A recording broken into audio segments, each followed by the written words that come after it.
Lawmakers grill FDIC chief after sexual harassment report November the 14th, Reuters.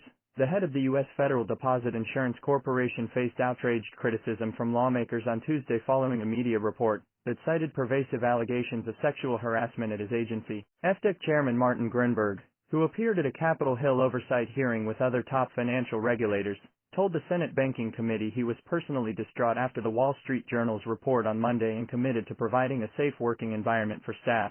The subject threatened to overshadow testimony on proposed changes to bank capital regulations that have drawn fierce opposition from industry. The FDIC's performance has come under harsh scrutiny, following a costly series of large bank failures earlier this year, two of which occurred during the agency's supervision. In a related development, Republican lawmakers on the House of Representatives Financial Services Committee, before which Gruenberg is due to testify on Wednesday, called for an urgent briefing on the matter from an FDIC watchdog agency. Gruenberg said on Tuesday he found the matter was deeply disturbing, and said the FDIC would employ all its resources to review internal practices and how we can most effectively address it. The article cited misconduct occurring between 2010 and 2022 in cities such as San Francisco, Dallas, Seattle and Denver, as well as interviews with more than 20 women who had quit. Republican Senators John Kennedy and Cynthia Lummis both noted Gruenberg's nearly 20-year tenure on the FDIC board, chastising him for what they said was his failure to act on a long-standing problem spotlighted by the FDIC's Inspector General. Kennedy asked Gruenberg if he had personally ever engaged in sexual harassment,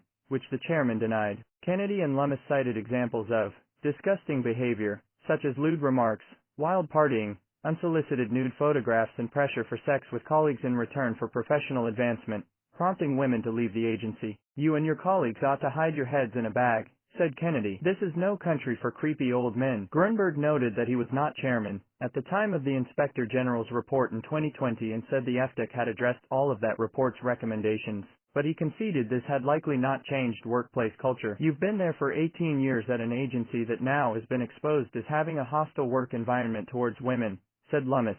"This is so far beyond the pale that I'm just gonna say you sure as heck better do something about it." Gruenberg on Monday told FDIC staff that the agency would not tolerate sexual harassment and announced it had hired an outside law firm to review its internal practices.